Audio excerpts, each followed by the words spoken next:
brothers and sisters. Today's Gospel story about Jairus, it reminds us how each one of us, probably there are a few people here who have not experienced worry and suffering over an illness, a serious illness of a close person, a loved one. Okay. And that enables us to understand what Jairus felt as he followed Christ in the story, hoping that he would get to his house and heal his daughter, because she was seriously ill. She was on the verge of dying. And there are all these hold-ups. There's a big crowd. He can't move fast. And then the story of this woman who had an issue of blood for 12 years, and that holds him up. But on the other hand, the Lord uses this story with the woman to fortify the faith of Jairus, as if to say to him, look, you see, this is possible. Why isn't it possible for me to do even more for you? And then messengers come from his household and say, don't worry the teacher, your daughter's already died. What a shock for a father to hear that his child has died. Nevertheless, the Lord immediately tells him, don't be afraid. Just believe and she will be saved. She will be made whole. So Jairus follows him and the miracle happens. He does raise her from the dead.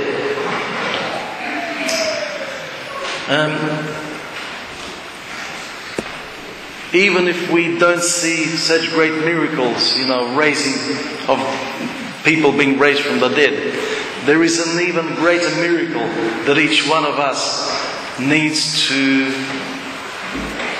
see with the Lord's involvement through Christ. And that's the raising of our own soul.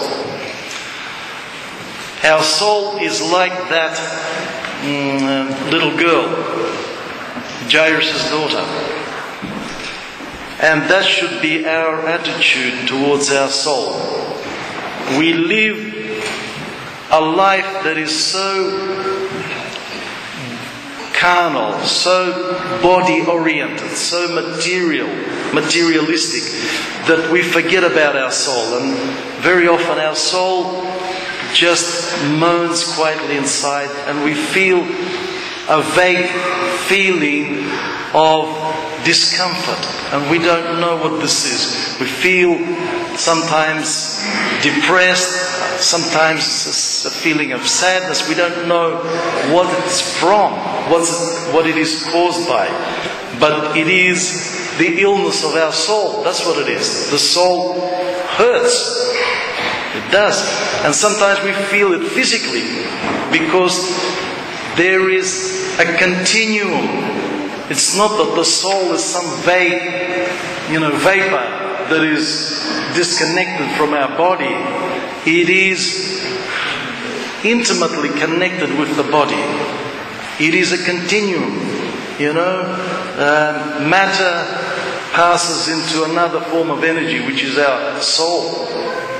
So they are very well connected, and the body feels the pain of the soul sometimes in a physical pain in the chest. Okay? Now, only if we loved our soul as much as a parent can love their child, as in the story. And that reminds me of a beautiful story which was etched in my heart when I was a young man living in America for 3 years, studying there in the seminary, and every day we would hear lives of saints. And one of the lives that really impressed me was this story about Bishop Nonos of Edessa in the Middle East, modern Iraq, that's where it was. There was a church procession. He was heading the procession as the bishop, and large number of priests and other clergy and huge number of people, and they stopped in this town square to do some prayers outside, and suddenly everybody just stopped in their tracks because they saw a beautiful woman. She was the famous courtesan of the city. And she was in her best. She was dressed to kill, as they say. Walking past in all her beauty. Now the poor clergy, they bow down their heads and they were too scared to look at her. But the bishop, he was smiling and admiring her, and he says to the other clergy, look at her, how beautiful she is. He says, if we only did as much for our soul, to beautify our soul, as much as this woman looks after her body and the beauty, the external beauty of hers. Powerful story. And really, life is meaningless if it's going to finish.